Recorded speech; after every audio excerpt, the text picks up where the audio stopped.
참나무 아동부 친구들 반갑습니다. 오늘은 영상을 먼저 볼 거예요.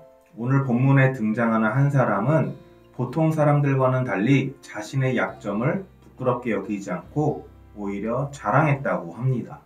그 사람은 어떻게 그럴 수 있었을까요? 우리 영상을 통해 확인해 보도록 하겠습니다. 바울이 고린도 지역의 사람들에게 편지를 썼어요. 바울은 이 편지를 통해서 참된 자랑이 무엇인지에 대해 이야기했어요. 여러분, 세상에 많은 사람들이 인정받기 위해 자기 자신을 자랑합니다. 누군가 자랑해보라고 한다면 그들처럼 나도 자랑할 것이 아주 많습니다. 나도 그들처럼 히브리 사람 중에 히브리 사람이고 이스라엘 사람이며 아브라함의 후손입니다. 오랫동안 하나님을 섬겨온 집안에서 자랐지요. 또 누군가 나는 예수님을 위해 열심히 살았다 하고 자랑한다면 저 또한 자랑할 것이 아주 많습니다. 예수님을 위해 살다가 매를 많이 맞기도 하고 복음을 전하다가 감옥에 갇히기도 하고 죽을 뻔한 상황이 정말 많았지요. 그러나 누군가 나에게 꼭 자랑하고 싶은 것을 자랑하라고 한다면 저는 저의 가장 약한 부분을 자랑할 것입니다. 하나님은 내가 교만해지지 않도록 내 몸을 가시로 찌르는 것 같은 약한 부분들을 주셨습니다. 나는 이것들을 떠나게 해달라고 주님께 3번이나 간절히 기도하였습니다. 하지만 주님께서는 이렇게 말씀하셨습니다. 네가 약할 때 나의 능력들이 보여진단다. 그러니 저는 저의 약한 부분을 자랑합니다. 약한 부분이 많을수록 나를 도와주시는 예수님이 드러나기 때문입니다. 바울은 자신이 가진 것과 강한 점을 자랑하지 않고 겸손하게 자신을 낮추며 내가 아닌 하나님만 자랑했어요. 바울은 예수님의 십자가밖에는 자랑할 것이 아무것도 없다고 이야기했어요. 바울에게 참된 자랑은 다른 어떤 것도 아닌 예수님이랍니다. 여러분, 영상 잘 보았나요? 바울은 고린도 교회에 편지를 보내며 자신의 약점을 자랑했어요. 사실 바울은 자랑할 것이 많았습니다. 좋은 집에서 태어나고 예수님을 열심히 섬기는 등 자랑할 강점이 많았죠. 하지만 바울은 그것들이 아닌 오히려 자신의 약점을 자랑했어요. 심지어 그의 육체의 가시를 자랑하기도 했죠. 바울은 자신이 가진 육체의 가시가 너무나 고통스러워 자신으로부터 떠나가게 해달라고 하나님께 3번이나 간구합니다. 하지만 하나님은 내 은혜가 내게 족하도다 라고 말씀하시며 바울의 병을 고쳐주지 않으셨어요. 바울에게 있었던 육체의 가시가 무엇인지는 정확하게 알 수는 없어요. 다만 성경을 연구하는 분들은 이 가시가 눈병이나 아니면 간질 같은 육체의 질병이라고도 하고 또 바울을 괴롭혔던 사람들이라고도 합니다. 분명한 것은 이 육체의 가시가 바울에게는 큰 고통이었으며 또 약점이었다는 것이죠. 그렇다면 왜 하나님께서는 바울에게 육체의 가시를 주셨고 이 육체의 가시를 고쳐달라는 바울의 바람을 들어주지 않으신 걸까요? 첫 번째 이유는 바울이 겸손하길 원하셨기 때문이었어요.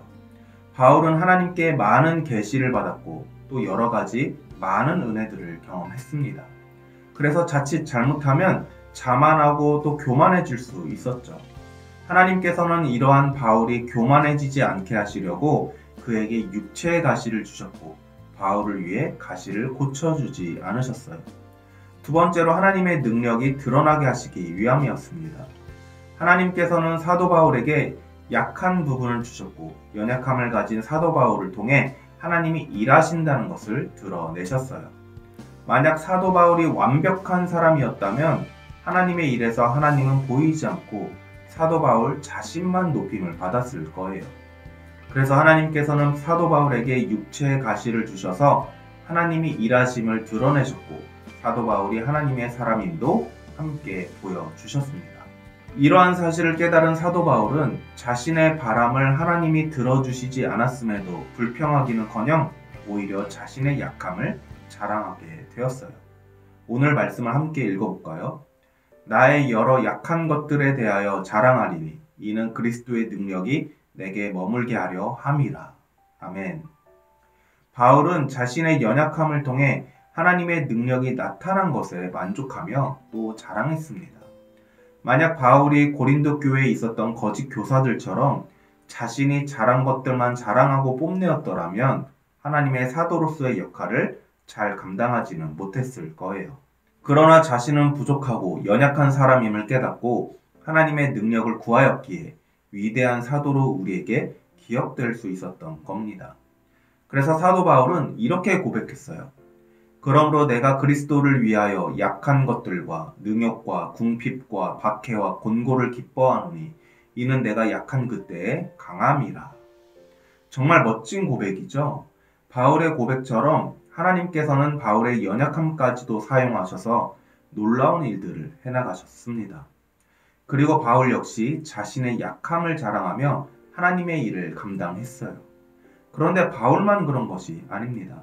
성경에 등장하는 대부분의 하나님의 사람들은 저마다의 약점을 가지고 있었지만 그 약점을 통해 하나님의 일들을 감당했어요. 우리 그림을 보며 알아보도록 하겠습니다. 먼저 모세입니다. 이스라엘 백성들을 애굽에서부터 데리고 나와 가나안 땅 앞까지 이끌고 온 위대한 지도자이자 하나님으로부터 직접 율법을 받은 선지자였던 모세에게도 약점이 있었어요.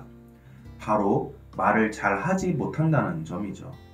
하나님께서는 말을 어려워하는 모세에게 말을 아주 잘하는 사람이었던 아론을 보내주셔서 위대한 하나님의 일을 감당하게 하셨습니다. 두 번째로는 기드온이에요. 300명의 군사로 미디안의 대군을 이긴 기드온에게도 약점이 있었어요. 기드온은 집안도 별 볼 일 없었고 성격도 아주 소심한 사람이었습니다. 그리고 그의 아버지는 우상을 열심히 섬기던 사람이었죠.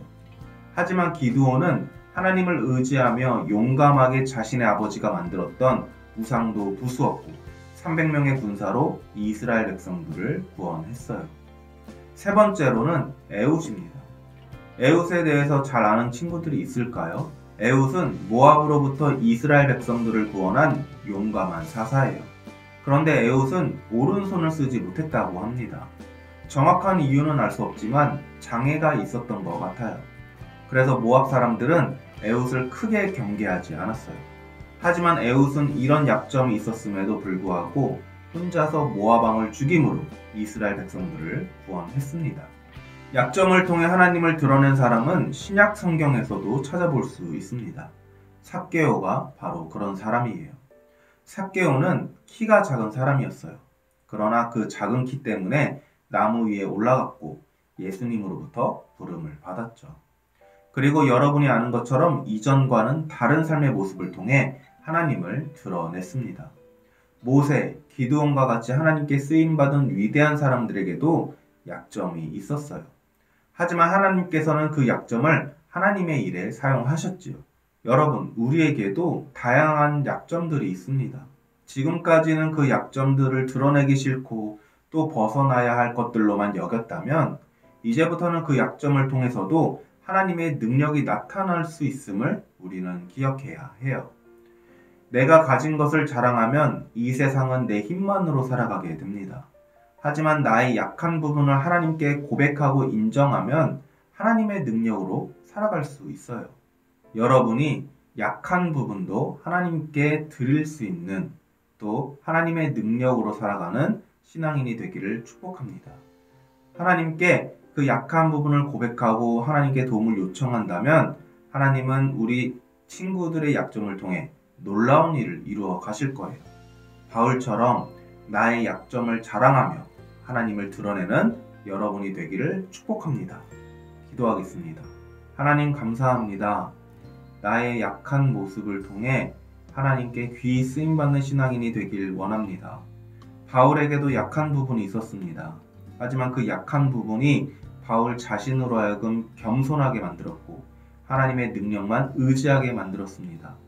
우리에게도 있는 이 약점, 또 약한 부분, 이것 때문에 절망하고 낙담하는 것이 아니라 오히려 이것을 통해 하나님께 더 나아가게 하시고 더 기도하게 하시고 하나님 앞에 겸손하여 하나님의 능력만을 의지하는 신앙인이 되게 하여 주시옵소서.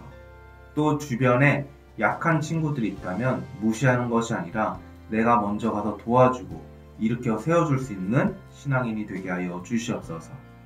함께 하심에 감사드리며 예수님의 이름으로 기도합니다. 아멘.